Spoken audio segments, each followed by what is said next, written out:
عليه ونعوذ بالله من شرور أنفسنا ومن سيئات أعمالنا من يهده الله فلا مضل له ومن يضلله فلا هادي له ونشهد أن لا إله إلا الله وحده لا شريك له ونشهد أن سيدنا وسندنا ونبينا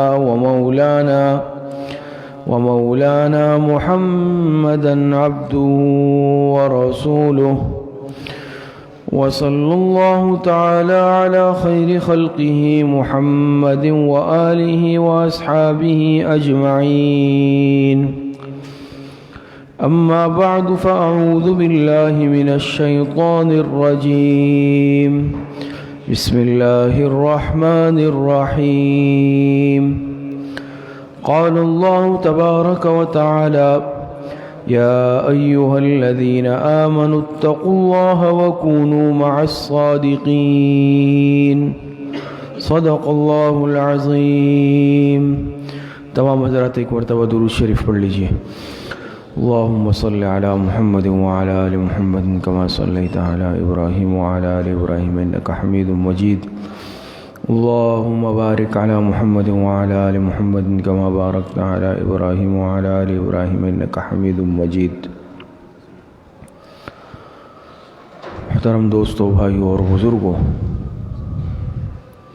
قرآن کریم میں اللہ رب العزت ارشاد فرماتے ہیں، اے ایمان والو، تم اللہ پاک سے ڈرو اور سچوں کے ساتھ ہو جاؤ، سچے لوگوں کے ساتھ، صادقین کے ساتھ ہو جاؤ.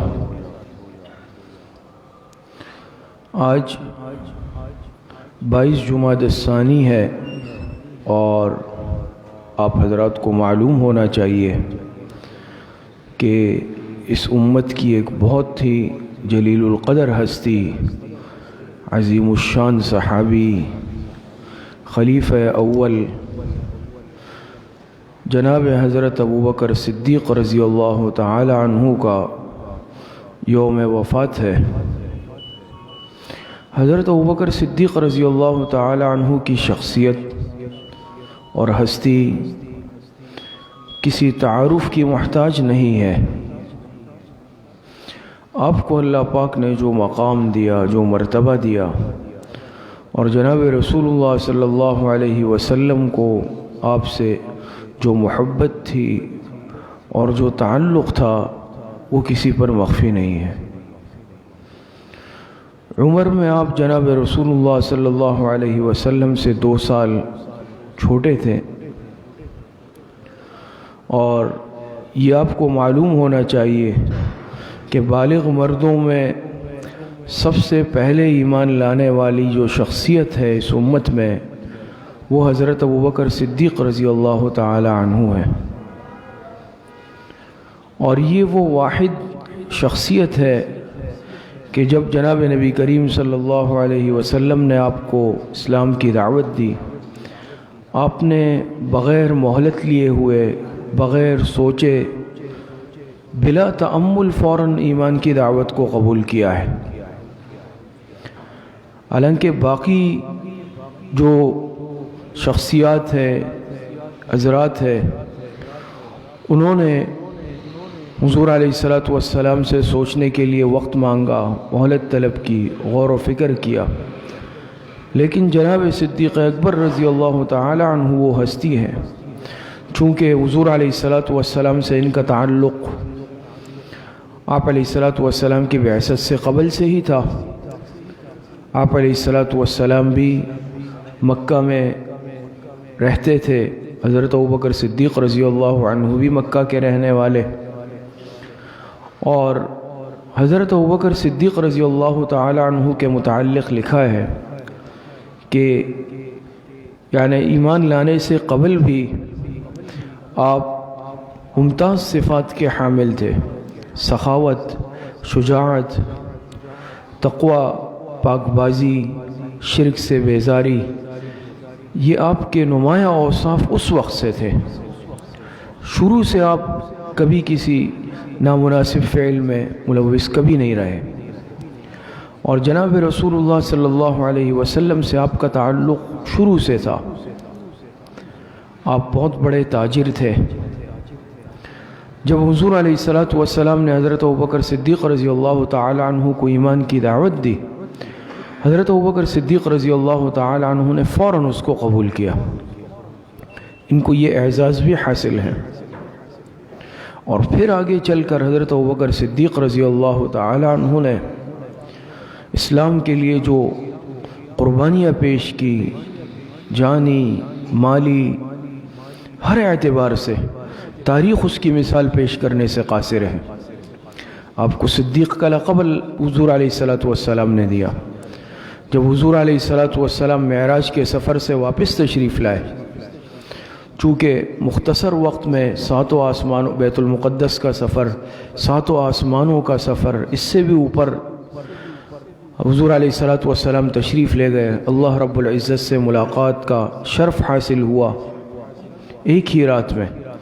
تو جب مشرکین مکہ کو اگلے دن صبح معلوم ہوا، مذاق اڑانے لگے اور کہنے لگے کہ یہ تو ہو ہی نہیں سکتا، اور چونکہ ان کو حضور علیہ السلام اور حضرت ابوبکر صدیق رضی اللہ عنہ کے تعلقات کی نوعیت کا علم تھا، تو انہیں یہ لگا شاید اب ان کو دین کی راہ سے ہٹانے کا یہ موقع ہے۔ تو ان سے کہا بھئی کوئی شخص ایسا کر سکتا ہے کہ ایک ہی رات میں بیت المقدس کا سفر بھی کر لے، ساتوں آسمانوں کا سفر بھی کر لے؟ حضرت ابوبکر صدیق رضی اللہ عنہ نے فرمایا یہ بتاؤ کس نے کہا ہے؟ کہا جو تمہارے ساتھی محمد، وہ اب یہ دعویٰ کر رہے ہیں کہ میں نے اس طرح سفر کیا ہے ایک رات میں۔ حضرت ابوبکر صدیق رضی اللہ تعالی عنہ نے فوراً کہا اگر محمد نے کہا ہے تو سچ کہا ہے۔ تو ان کو صدیق کا لقب عطا کیا گیا اور مقام صدیقیت پر فائز تھے۔ اور علماء نے، بزرگوں نے لکھا ہے کہ جو ہمارے تصوف کے سلاسل ہے، 4 سلاسل جو مشہور ہے، اس میں جو 3 سلاسل ہیں، سلسلہ چشتیہ، قادریہ اور سہروردیہ، یہ حضرت علی المرتضیٰ رضی اللہ تعالی عنہ تک پہنچتے ہیں، اور جو سلسلہ نقشبندیہ ہے یہ حضرت ابوبکر صدیق رضی اللہ تعالی عنہ سے چلا ہے، اس لیے اس سلسلے کو سلسلہ عالیہ نقشبندیہ کہتے ہیں۔ اور حضرت علی رضی اللہ تعالی عنہ کے متعلق آتا ہے کہ حضرت علی رضی اللہ تعالی عنہ نے حضور علیہ السلام سے علوم ولایت میں سب سے زیادہ استفادہ کیا ہے، اور جناب حضرت ابوبکر صدیق رضی اللہ عنہ نے علوم نبوت میں استفادہ کیا ہے۔ ہجرت کا جب حکم اللہ پاک کی طرف سے حضرت حضور علیہ السلام کو ملا، تو آپ کو معلوم ہے کہ کفار مکہ حضور علیہ السلام کے جانی دشمن بن گئے تھے، آپ کے نعوذ باللہ قتل کے در پہ تھے۔ آپ علیہ السلام نے اہل مکہ کی جو امانتیں تھیں وہ حضرت علی رضی اللہ تعالی عنہ کے سپرد کی کہ تم یہ حوالے کر دینا، میں مدینہ منورہ جا رہا ہوں، اور خود حضرت ابوبکر صدیق رضی اللہ تعالی عنہ کے گھر تشریف لے گئے۔ بخاری شریف کی روایت بھی ہے تفصیلی۔ دوپہر کے وقت حضور علیہ السلام تشریف لے گئے، سر مبارک پر آپ نے چادر ڈالی ہوئی تھی۔ حضرت ابوبکر صدیق رضی اللہ تعالی عنہ حیران ہوئے، چونکہ اس وقت حضور علیہ السلام کا معمول نہیں تھا عام طور پر کہیں جانے کا، تشریف لے جانے کا۔ آپ علیہ السلام نے فرمایا کہ ابوبکر تم سے تنہائی میں بات کرنی ہے۔ حضرت صدیق اکبر رضی اللہ عنہ نے عرض کیا اللہ کے رسول، گھر میں صرف میری بیٹیاں ہیں اور بیوی ہے اور کوئی نہیں ہے۔ تو آپ علیہ السلام نے ارشاد فرمایا کہ مجھے ہجرت کا حکم ہوا ہے۔ حضرت ابوبکر صدیق رضی اللہ عنہ نے عرض کیا اللہ کے رسول، کیا مجھے بھی ہمراہی کا شرف حاصل رہے گا؟ آپ علیہ السلام نے فرمایا جی ہاں۔ حضرت ابوبکر صدیق رضی اللہ تعالی عنہ اتنے خوش ہوئے، خوشی کی وجہ سے آنسو نکل پڑے، اور عرض کیا اللہ کے رسول، یہ 2 اونٹنیاں میں نے اسی وقت کے لیے تیار کر رکھی ہے، آپ کے لیے حاضر ہے، آپ جس کو چاہے لے لیں اس میں سے۔ اور اپنے اپنے پورے گھرانے کو آپ علیہ الصلوۃ والسلام کی خدمت کے لیے وقف کر دیا۔ اپنے بیٹے سے کہا تم دن بھر اہل مکہ میں رہنا اور رات کو جو آپس میں ان کی بات چیت ہو، منصوبے ہوں، رات کو آ کے ہمیں بتا دینا غار ثور میں۔ اور اپنی بیٹی حضرت اسماء سے کہا کہ تم چونکہ چھوٹی ہو تو تم کھانا وغیرہ ہمارے لیے غار ثور تک لانا، اور اسی طریقے سے اپنے غلام کو بھی، اپنی اہلیہ کو، سب کو مختلف کاموں میں ذمہ داریاں سونپ دی۔ جب حضور علیہ الصلوۃ والسلام حضرت ابوبکر صدیق رضی اللہ تعالی عنہ کے ہمراہ غار ثور کی طرف چلے، آپ حضرات نے دیکھا ہوگا کہ بعض حضرات تو ماشاءاللہ ہمت کرتے ہیں، اس غار تک جاتے ہیں، کتنی سخت چڑھائی ہے۔ تو حضور علیہ الصلوۃ والسلام جب چلنے لگے تو آپ پیر مبارک نہیں رکھ رہے تھے زمین پہ، تاکہ نشانات قدم کی وجہ سے دشمن ہم تک پہنچ نہ جائے۔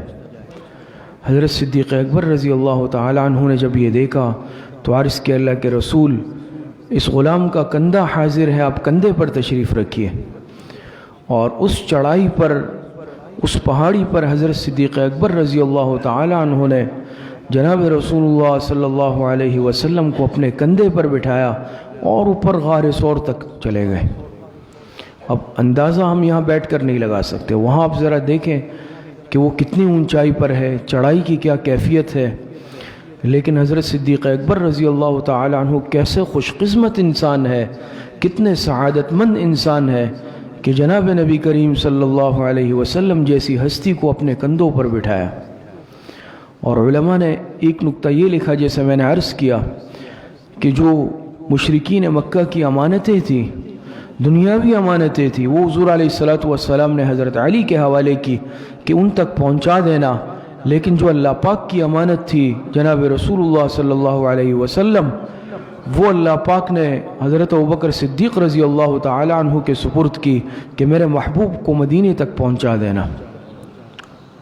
اور حضور علیہ الصلوۃ والسلام حضرت ابوبکر صدیق رضی اللہ عنہ کے کندھے پر تشریف فرما ہوئے۔ لکھا ایک موقع پر جب فتح مکہ ہوا، مکے میں بت تھے، حضور علیہ الصلوۃ والسلام ان کی طرف اشارہ فرماتے، وہ گر جاتے منہ کے بل۔ بعض بت ایسے تھے جو اونچائی پر تھے، ان تک ہاتھ کی رسائی نہیں تھی۔ حضرت علی رضی اللہ تعالی عنہ نے عرض کیا اللہ کے رسول، میں رکوع کی حالت میں کھڑا ہو جاتا ہوں، آپ میرے کمر پر کھڑے ہو کر ان بتوں کو گرا دیجئے۔ لیکن آپ علیہ السلام نے ارشاد فرمایا علی، تم نبوت کے بوجھ کو نہیں اٹھا سکتے ہو۔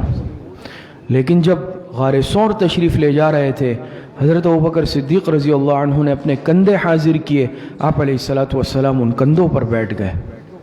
جب اوپر تشریف لے گئے، دشمن تو چونکہ پیچھے تھا، تعاقب میں تھا، اللہ پاک نے ایسا نظام کیا، جب آپ علیہ الصلوۃ والسلام اس غار میں حضرت ابوبکر صدیق تشریف لے گئے، پہلے حضرت ابوبکر صدیق رضی اللہ عنہ داخل ہوئے، غار کی اچھی طرح صفائی کی، پھر حضور علیہ السلام سے عرض کیا اللہ کے رسول آپ تشریف لائیے۔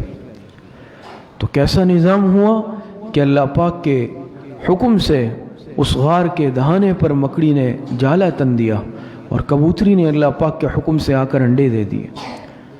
سیرت میں آپ حضرات نے پڑھا ہوگا کہ مشرکین ڈھونڈتے ہوئے اس غار تک پہنچے ہیں، اسی دہانے تک پہنچے، ان کے پیر نظر آ رہے تھے۔ حضرت ابوبکر صدیق رضی اللہ عنہ نے عرض کیا اللہ کے رسول، اگر انہوں نے اپنے قدم کی طرف دیکھ لیے تو ہمیں دیکھ لیں گے۔ آپ علیہ الصلوۃ والسلام نے ارشاد فرمایا لا تحزن ان اللہ معنا، غم مت کرو، اللہ پاک ہمارے ساتھ ہے۔ ایسا ایمان۔ یہاں علماء نے یہاں بھی نقطہ لکھا، حضور علیہ الصلوۃ والسلام نے فرمایا لا تحزن ان اللہ معنا، غم مت کرو، اللہ ہمارے ساتھ ہے۔ فرماتے ہیں کہ غار حرا میں جناب نبی کریم صلی اللہ علیہ وسلم کو اللہ پاک نے نبوت عطا فرمائی، اور غار حرا میں حضور علیہ السلام کو اللہ پاک نے نبوت عطا فرمائی، آپ پر قرآن کریم اترا، قرآن کریم آپ پر نازل ہوا، وحی آپ پر اتری، اور غار ثور میں حضرت ابوبکر صدیق رضی اللہ تعالی عنہ کو اللہ پاک نے معیت خداوندی نصیب فرمائی، کیونکہ حضور علیہ الصلوۃ والسلام نے فرمایا ان اللہ معنا، اللہ ہمارے ساتھ ہے، معنا نا ضمیر جمع کیے، یعنی معیت عطا ہو گئی نا اللہ پاک کے. اللہ پاک نے حضور علیہ السلام نے فرمایا اللہ پاک ہمارے ساتھ ہے. تو ہم سے مراد یعنی جناب نبی کریم صلی اللہ علیہ وسلم کی ذات مبارکہ اور حضرت ابوبکر صدیق رضی اللہ عنہ. اور سارے جو سوراخ تھے اس غار میں وہ اپنے کپڑا پھاڑ کر وہ بند کر دیے، صرف ایک سوراخ رہ گیا. تو اس پر حضرت ابوبکر صدیق رضی اللہ عنہ نے اپنے پیر کا انگوٹھا رکھ دیا اور جناب نبی کریم صلی اللہ علیہ وسلم کا سر مبارک حضرت ابوبکر صدیق رضی اللہ عنہ کی گود میں تھا. علماء نے اکابرین نے مشائخ نے یہاں عجیب باتیں لکھی ہے کہ حضرت ابوبکر صدیق رضی اللہ عنہ کی کتنی خوش قسمتی ہے کہ آپ کی گود جیسا حضور علیہ السلام کا چہرہ انور قرآن کریم کی مانند تھا اور حضرت ابوبکر صدیق رضی اللہ عنہ کی گود اس کے لیے رحل کی مانند تھی. آپ نے کتنی دیر تک حضور علیہ السلام کے چہرے کی زیارت کی ہوگی، کیا کیا علوم اور فیض حاصل کیا ہوگا. لیکن ایک سانپ نے اندر سے جب ڈسا تو تکلیف کی وجہ سے ہلے نہیں، جسم میں ہل جل پیدا نہیں کی، آواز نہیں نکالی. حالانکہ کتنا مشکل ہے برداشت کرنا سانپ کے ڈسنے کو، لیکن بے اختیار آنکھوں سے آنسو ٹپک پڑے جو جناب رسول اللہ صلی اللہ علیہ وسلم کے رخسار مبارک پر گرے. اس کی وجہ سے حضور علیہ السلام کی آنکھ کھل گئی. آپ نے فرمایا ابوبکر کیوں روتے ہو؟ حضرت صدیق اکبر رضی اللہ تعالی عنہ نے عرض کیا اللہ کے رسول سانپ کسی حشرات الارض نے کسی جانور نے ڈس لیا ہے، تکلیف ہے. آپ علیہ السلام نے فرمایا کدھر کاٹا ہے؟ انہوں نے وہ جگہ دکھائی. آپ علیہ السلام نے اپنا لعاب مبارک نکالا اور اس زخم پر لگایا. وہ ایسا ہوا جیسا کچھ ہوا ہی نہیں تھا کبھی. آپ کا لعاب مبارک تھا. آپ علیہ السلام کا لعاب مبارک کوئی عام تو نہیں ہے. یہی لعاب جب آپ پانی کے کنویں میں ڈالتے ہیں تو چشمہ ابل پڑتا ہے. کھارے پانی میں آپ ڈالتے تھے وہ میٹھا بن جاتا تھا. کھانا کم ہوتا تھا. صحابی نے دعوت کی، چند افراد کا کھانا ہے. آپ علیہ السلام تشریف لائے، کھانے میں لعاب مبارک ڈالا. 1400-1500 صحابہ نے کھایا وہ کھانا. ایک صحابی کی آنکھ باہر نکل آئی. آپ علیہ السلام نے اپنا ہاتھ مبارک رکھا، آنکھ ایسے ٹھیک ہو گئی کہ کچھ ہوا ہی نہیں. حضرت علی رضی اللہ تعالی عنہ کی آنکھیں غزوہ خیبر کے موقع پر دکھ رہی تھی. حضور علیہ السلام نے اپنا لعاب مبارک لگایا، آنکھیں پہلے سے بھی زیادہ ٹھیک ہو گئی. یہ آپ کا لعاب مبارک ہے. 3 دن اس غار میں روپوش ہونے کے بعد پھر جب جناب نبی کریم صلی اللہ علیہ وسلم حضرت ابوبکر صدیق رضی اللہ عنہ مدینہ منورہ کے راستے پر چلے ہیں. یہ طریق الہجرت آج بھی جو راستہ بنا ہوا ہے جس سے مکہ سے مدینہ کی طرف سفر کیا جاتا ہے، یہ بعین ہی اسی راستے پر بنایا گیا ہے، اسی لیے اس کو طریق الہجرہ کہتے ہیں. تو مشرکین ایسے ڈھونڈ رہے تھے تعاقب میں. تو لکھا ہے کہ راستے میں ایک شخص بھی ملا، وہ بھی تلاش میں تھا حضور علیہ السلام کے، لیکن وہ حضور علیہ السلام کو پہچانتا نہیں تھا. حضرت ابوبکر صدیق رضی اللہ تعالی عنہ کو پہچانتا تھا. اس نے حضرت ابوبکر صدیق رضی اللہ عنہ سے کہا یہ آپ کے ساتھ کون ہے یہ شخص؟ اب اگر حضرت ابوبکر صدیق رضی اللہ تعالی عنہ سچ کہتے ہیں تو جان کو خطرہ ہے جناب رسول اللہ صلی اللہ علیہ وسلم کے. جھوٹ بھی نہیں بول سکتے کہ حضور علیہ السلام کی تعلیمات کے خلاف ہے. آپ نے توریہ سے کام لیا. توریہ آپ حضرات جانتے ہیں یہ ایک علمی اصطلاح ہے کہ انسان کسی مشکل میں جھوٹ سے بھی بچ جائے، جان بھی بچ جائے، کوئی ذو معنی جملہ کہہ دے. آپ نے فرمایا ھذا رجل یہدینی السبیل، یہ میرے ساتھ وہ شخص ہے جو مجھے راستہ دکھا رہا ہے، جو میری رہنمائی کرتا ہے. اس زمانے میں عام طور پر ساتھ میں راہبر رکھا جاتا تھا جس کو ہم گائیڈ کہتے ہیں تاکہ راستہ نہ بھولے کوئی. تو آپ نے فرمایا رجل یہدینی السبیل، یہ میرے ساتھ وہ شخصیت ہے جو مجھے صحیح راستہ دکھاتا ہے. تو وہ شخص سمجھے شاید کوئی رہبر کے طور پر ہے، لیکن حضرت ابوبکر صدیق رضی اللہ عنہ کی مراد کیا تھی کہ یہ میرے ساتھ وہ شخصیت ہے جو مجھے جنت کا راستہ دکھاتا ہے. تو دیکھیں جھوٹ بھی نہیں ہوا. جب مدینہ منورہ کے قریب ہوئے تو سب استقبال کے لیے نکلے تھے. حضرت ابوبکر صدیق رضی اللہ تعالی عنہ آگے تھے اور عام لوگ دیکھنے والے سمجھے کہ جو پیغمبر ہے وہ حضرت ابوبکر صدیق کو پیغمبر سمجھے. اس وقت آپ نے بھی ظاہر نہیں فرمایا، اس لیے کہ کہیں حضور علیہ السلام کو تکلیف نہ ہو، آپ پریشان نہ ہو جائے، آپ تھکے ہوئے تھے. لیکن جب قریب ہوئے تو آپ حضرت ابوبکر صدیق رضی اللہ عنہ نے چادر نکالی اور حضور علیہ الصلوۃ والسلام کے سر مبارک پر اس طرح سایہ کر دیا۔ تب دیکھنے والے سمجھے کہ پیغمبر تو یہ ہے، تو آپ کے آرام کا اتنا خیال۔ غزوہ تبوک کے موقع پر جب شدید مالی اعتبار سے تنگی تھی، افرادی قوت کم تھی اور اسباب کم تھے، اس موقع پر صحابہ اکرام نے وہ قربانی پیش کی، تاریخ اس کی مثال پیش نہیں کر سکتی۔ کوئی اپنے گھر کا آدھا سامان لے آیا، کوئی قیمتی سامان اٹھا کے لایا، لیکن حضرت ابوبکر صدیق رضی اللہ تعالی عنہ گھر سے ایک ایک چیز اٹھا کے لے آئے۔ آپ نے گھر میں ایک سوئی تک نہیں چھوڑی، دیوار پر بھی ہاتھ پھیرا شاید کوئی چیز رہ نہیں جائے۔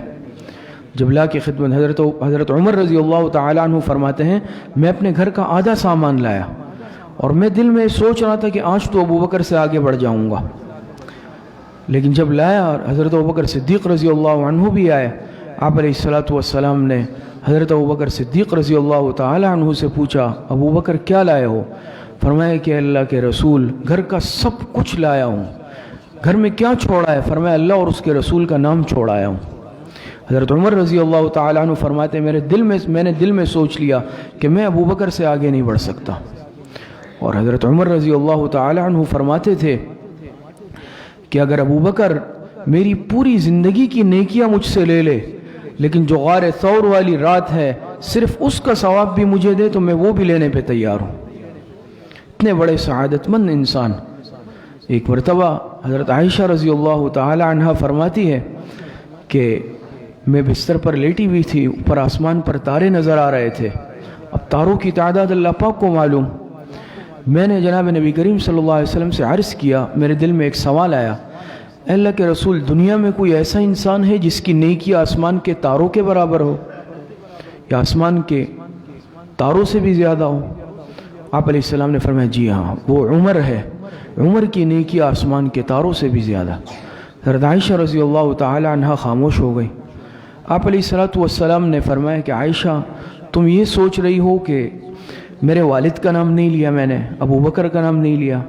ابوبکر تو وہ انسان ہے کہ جس کے صرف غار ثور کی رات والی نیکیاں بھی تاروں سے زیادہ ہے، ایک رات کی نیکیاں۔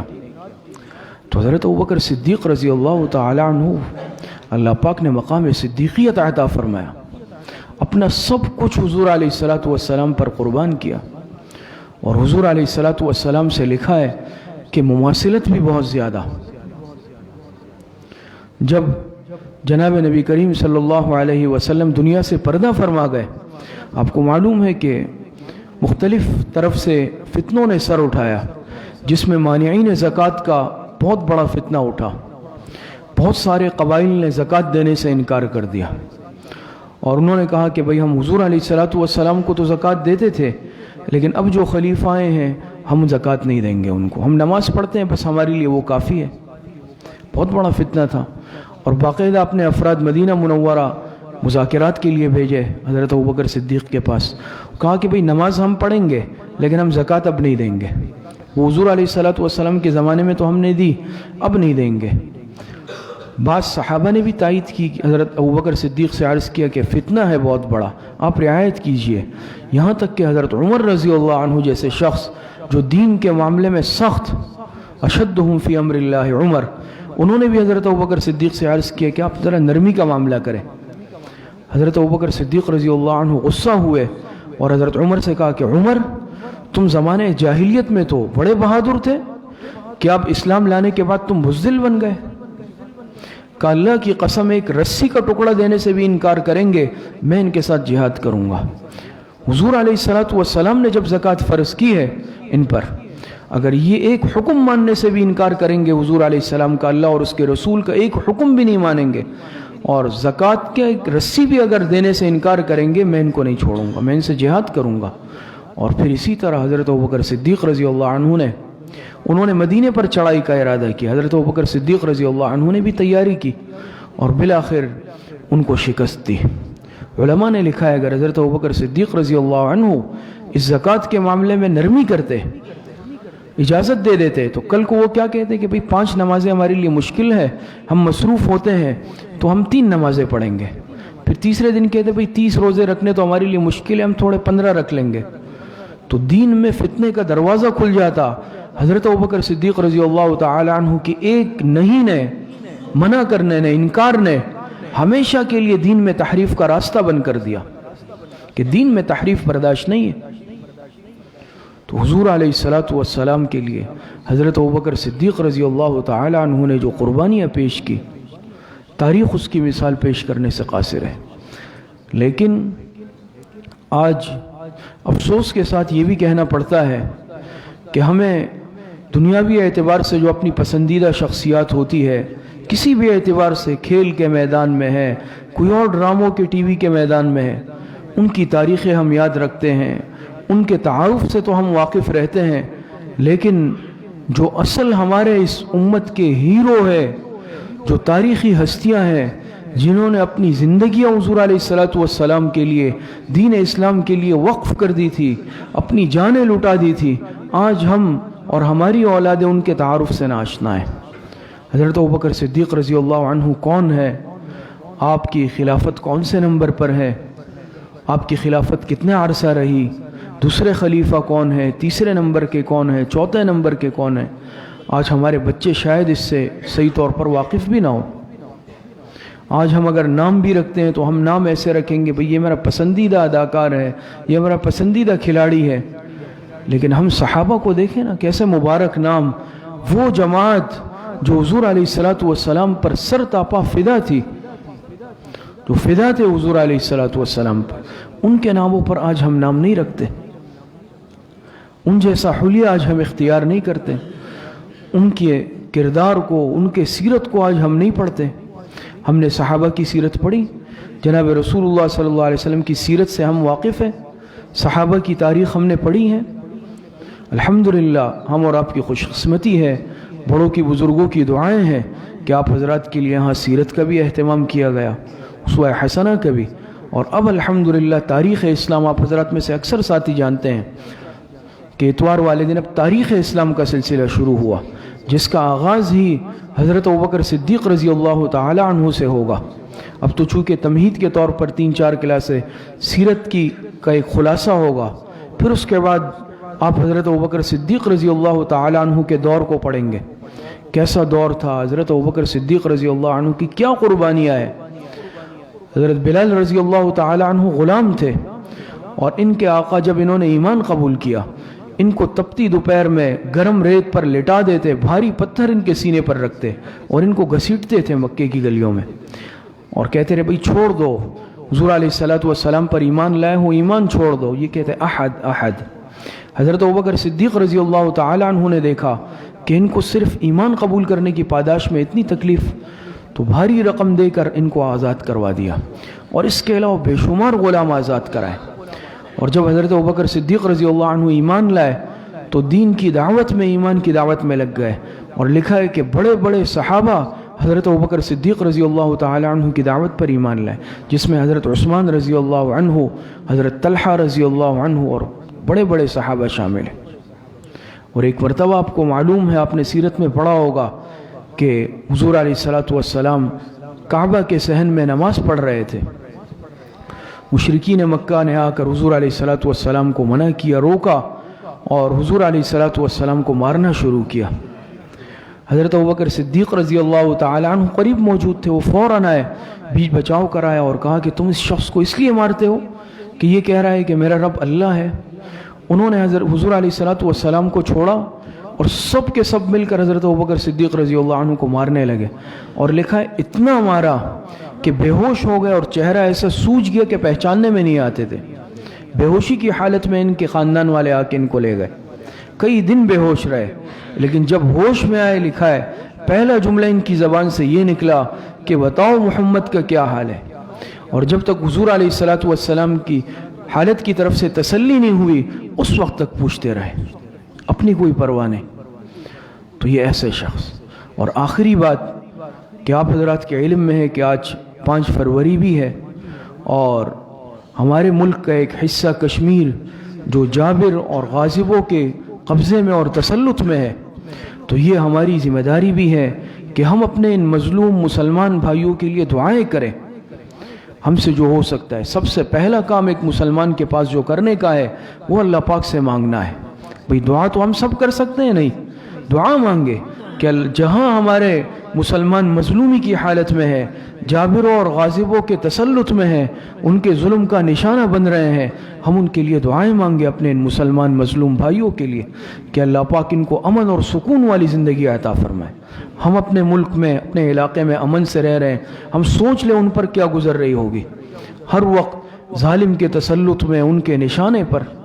تو ہم ان کے لیے دعائیں مانگے، مالی قربانی جو دے سکے، جانی قربانی جو دے سکے، اپنے ملک کے لیے دعائیں کریں، اپنے افواج کے لیے دعائیں کریں، اور جو مسلمان ان کے لیے کوشش عملی کر رہے ہیں ان کے لیے بھی دعائیں کریں۔ تو یہ ہمارے مظلوم مسلمان ہیں۔ حدیث مبارکہ میں آتا ہے، آپ علیہ الصلوۃ والسلام نے فرمایا کہ تمام مسلمان ایک جسم کی مانند ہے، اگر آنکھ میں تکلیف ہوتی ہے پورا جسم دکھتا ہے، سر میں تکلیف ہوتی ہے پورا جسم دکھتا ہے۔ اور آپ علیہ السلام نے فرمایا کہ مسلمان ایک عمارت کی مانند ہے، اس کا بعض حصہ بعض کو مضبوط کر دیتا ہے۔ تو ایمانی قوت اور ایمانی اتحاد یہ بہت بڑی نعمت ہے۔ تو اپنے ان مظلوم مسلمانوں کے لیے دعائیں بھی کریں، اور راتوں کو اٹھ کر کہ بھئی ہمارے مسلمان بیچارے مظلومی کی حالت میں ہیں، ظلم اور بربریت کا نشانہ بن رہے ہیں، اللہ پاک ان ظالموں سے، ان غاصبوں سے ان کی جان کو بچائے، ان کی حفاظت فرمائے۔ بس دعا فرمائے اللہ پاک ہم سب کو صحیح عمل کی توفیق عطا فرمائے۔ وآخر دعوانا ان الحمد للہ رب العالمین۔ الحمد للہ رب العالمین والعاقبۃ للمتقین والصلاة والسلام علی خیر خلقہ محمد وآلہ واصحابہ اجمعین۔ ربنا ظلمنا انفسنا وإن لم تغفر لنا وترحمنا لنکونن من الخاسرین۔ اے اللہ ہمارے صغیرہ کبیرہ ظاہراً باطناً چھوٹے بڑے ہر طرح کے گناہوں کو معاف فرما دے۔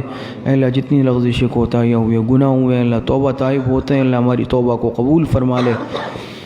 اے اللہ صحابہ اکرام کے نقش قدم پر چلنے کی توفیق عطا فرما دے۔